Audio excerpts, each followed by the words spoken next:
I want you to stop everything for the next few minutes and think with me.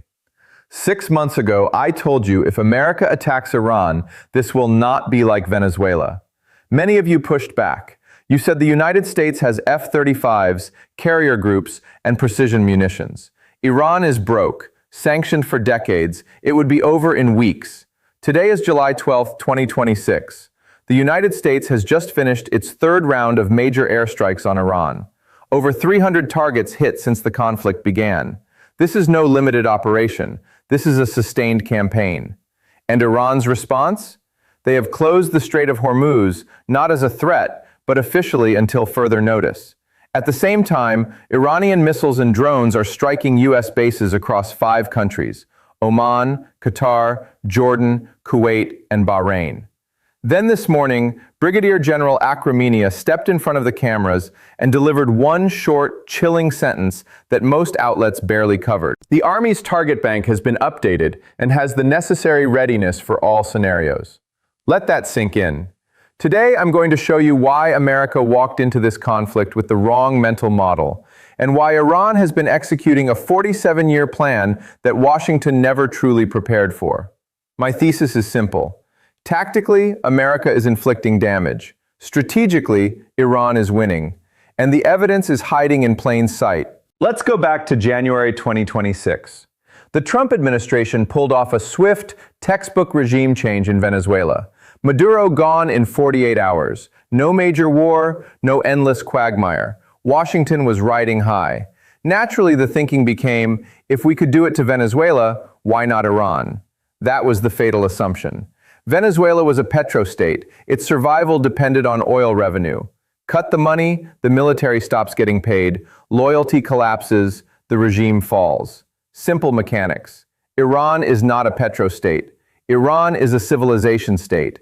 It has 2,500 years of continuous civilizational memory, a deeply ingrained ideology of resistance, and institutions built from the ground up since 1979 to survive exactly this kind of pressure.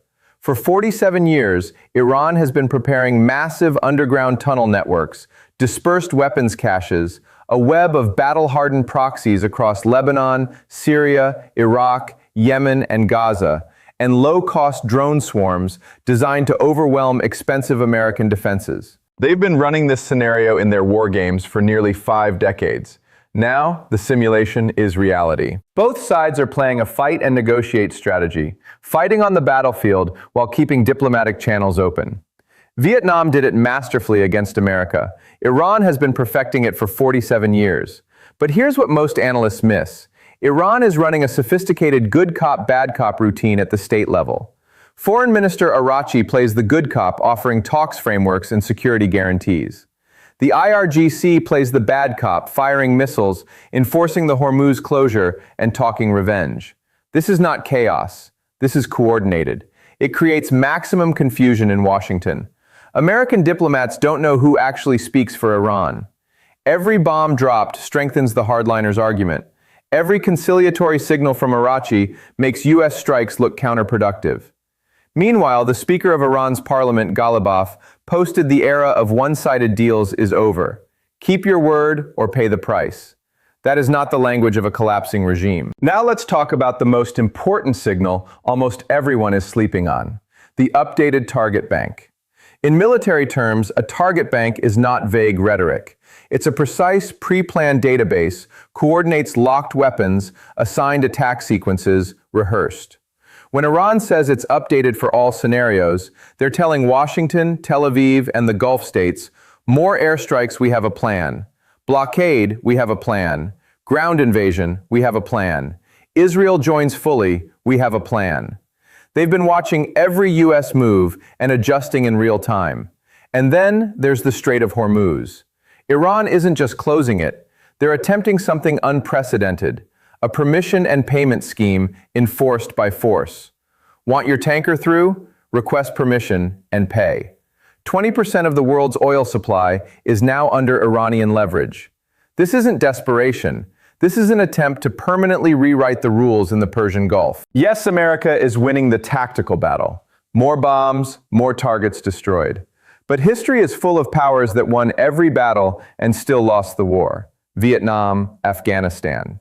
The real question is, who achieves their strategic objectives at acceptable cost? Right now, Iran is changing the facts on the ground in the most critical energy choke point on Earth, while forcing America into an impossible dilemma. Accept a long grind or commit to a ground war nobody wants. This is what 47 years of preparation looks like. Your assignment this week: track Foreign Minister Araghchi's statements alongside IRGC statements. You'll see two very different voices. Ask yourself, who benefits from this orchestrated confusion? When you answer that, you'll understand this conflict at a much deeper level than mainstream coverage. This is not about cheering for one side, it's about seeing reality clearly. I'll continue updating you as this fast-moving situation develops. America walked into this conflict carrying the ghost of its recent success in Venezuela, believing the same formula of sanctions, covert pressure, and targeted strikes would crack open the Iranian system just as it had dismantled the Maduro regime in mere days.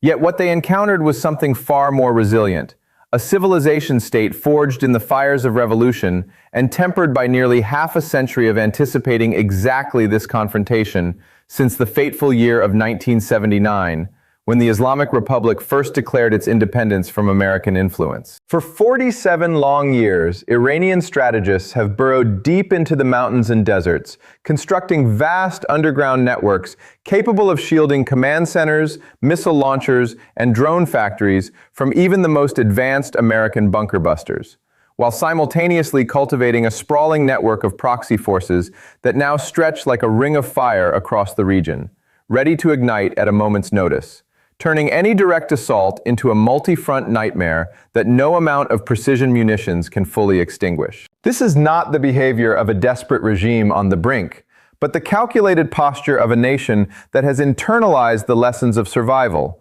turning economic isolation into a badge of honor, and transforming technological asymmetry into an advantage through swarms of inexpensive drones that can saturate and overwhelm billion-dollar defense systems, forcing the United States to expend priceless interceptors against weapons that cost mere thousands each, exposing the raw economic vulnerability hidden beneath America's technological supremacy. As the bombs continue to fall and the air campaign racks up impressive tactical tallies, the deeper strategic reality reveals itself through the synchronized dance of diplomacy and defiance, where Iran's foreign minister extends olive branches in carefully worded statements about frameworks and security guarantees, while the Revolutionary Guard simultaneously unleashes barrages that strike at bases and vital shipping lanes, creating a deliberate fog of ambiguity that paralyzes American decision-makers, who find themselves trapped between the urge to punish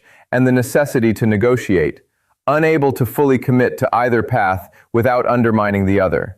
And every additional strike only deepens the domestic resolve inside Iran, hardening public opinion and empowering those voices calling for unwavering resistance. The closure of the Strait of Hormuz stands as perhaps the most audacious move of all, not merely a blockade born of panic, but a sophisticated assertion of control, where Iran positions itself as the de facto gatekeeper, demanding permission and payment for passage through waters that carry 1/5 of the planet's daily oil supply.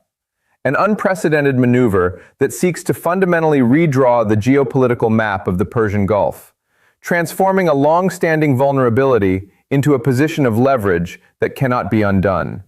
From the skies alone, and forces Washington to confront the specter of ground operations that no political leader wishes to embrace ahead of critical midterm elections. When that Iranian general spoke of the updated target bank, he was not engaging in empty bravado, but signaling a mature military bureaucracy that has meticulously cataloged thousands of potential targets across the region, incorporating fresh intelligence from the ongoing campaign, refining strike packages, and rehearsing contingencies for every imaginable escalation, from intensified aerial bombardment to full-scale invasion, or even coordinated action with Israeli forces, ensuring that no move by the American-led coalition comes as a surprise. and that Iran retains the capacity to impose costs far beyond what the public discourse currently acknowledges. This long-term preparation collides with America's shorter political cycles, creating a profound asymmetry where Iranian leaders can absorb punishment and play for time, knowing that domestic fatigue in the United States will eventually mount, while their own population has been culturally conditioned for endurance through decades of narrative framing that casts every hardship as part of a larger sacred struggle. Looking ahead, the coming weeks and months will test these dynamics in ways that few predicted. The strait is unlikely to reopen without tangible concessions that enhance Iran's security and economic breathing room.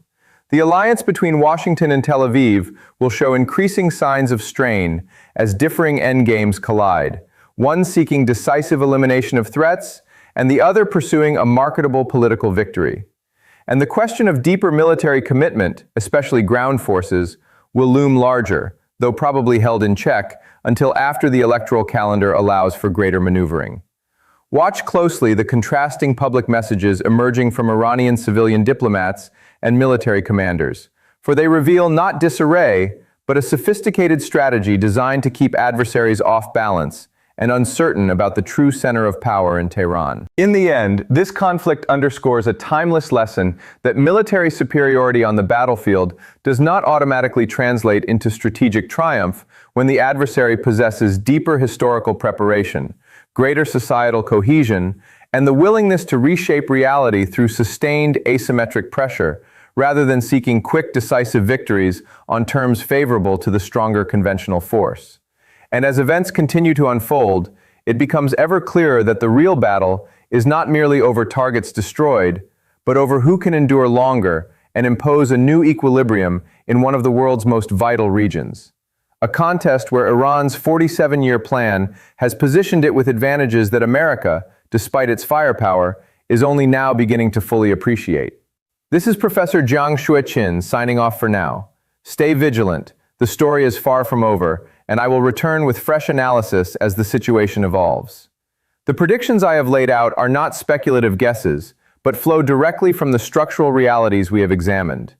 The prolonged closure of the Strait of Hormuz will test global energy markets and shipping insurance rates, revealing who holds the true leverage as weeks turn into months and nations scramble for alternative routes that simply cannot compensate for the volume passing through those waters, forcing uncomfortable conversations in boardrooms and capitals alike about the costs of confronting a prepared adversary rather than a fragile petrostate. The emerging tensions between American and Israeli leadership will become harder to mask as one side pushes for decisive military degradation of Iranian capabilities, while the other seeks a face-saving diplomatic off-ramp that can be presented as a victory ahead of domestic political timelines, exposing the fault lines in alliances when strategic objectives diverge so sharply.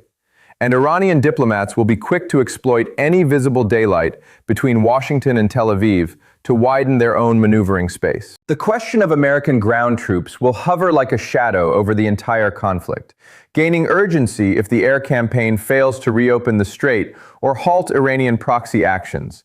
Yet political calculations in the United States will likely delay any such commitment past the midterm elections, creating a window that Iranian strategists understand intimately and will seek to navigate with calibrated pressure that stays just below the threshold, triggering full escalation while still imposing steady pain and demonstrating resolve. Throughout this unfolding drama, one cannot ignore the deeper historical echoes that remind us how often conventional military superiority has proven insufficient against determined, resilient societies willing to absorb punishment and play the long game. As seen in the jungles of Vietnam, where tactical dominance yielded no lasting strategic victory, or in the mountains of Afghanistan, where 2 decades of investment evaporated almost overnight, when the will to sustain the effort faded. Iran has internalized these lessons, and many others from its own 8-year war with Iraq, turning potential weaknesses into strengths through dispersion, redundancy, and ideological cohesion that binds its population and institutions in ways that sanctions and strikes have yet to fracture. The Target Bank update and the Hormuz permission scheme together represent not isolated tactics, but elements of a broader vision to shift the regional balance, permanently asserting sovereign authority over critical choke points and forcing the international community to reckon with a new reality, where Iran is no longer merely a target, but an actor capable of dictating terms even under fire. This approach leverages decades of preparation that began in the aftermath of the revolution, building parallel military and civilian structures designed to endure isolation and outlast impatient adversaries who operate on shorter electoral cycles and higher sensitivity to casualties and economic disruptions. As events accelerate and new developments emerge, the core framework remains unchanged. America possesses overwhelming tactical firepower, but confronts a strategically prepared opponent whose 47-year plan has created depth, resilience, and options that no amount of precision bombing can fully neutralize in the near term.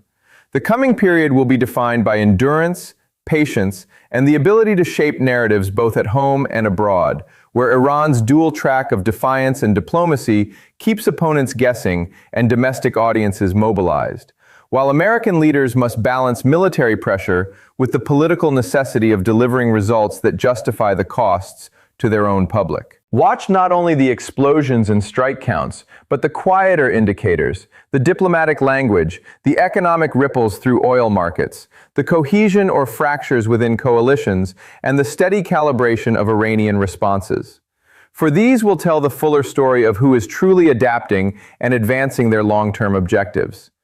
This conflict is a masterclass in asymmetric strategy and civilizational endurance, reminding us that in geopolitics, the side with the deeper preparation and greater willingness to absorb pain often rewrites the rules, even when the cameras focus elsewhere on dramatic displays of firepower. I will keep following every significant development, providing updates that cut through the noise and focus on the structural forces at play rather than fleeting headlines or partisan spins. The analysis I have shared with you today forms the foundation for understanding this confrontation and its potential trajectories, and I encourage you to revisit it as new information arrives, testing the predictions against unfolding realities. If these insights have helped you see beyond the surface-level reporting, consider passing them along to others who might benefit from a clearer strategic lens, in a world where great power competitions and regional flashpoints increasingly shape all of our futures. This is Professor Jiang Xueqin, urging you to think critically and stay informed. Until the next update, remain sharp and prepared for what comes next in this rapidly evolving situation. The structural dynamics I've laid out today are the load-bearing walls of this conflict. If this analysis sharpened your thinking, share it with someone who needs to see it. This is Professor Jiang Xueqin. I'll see you in the next one. Stay sharp.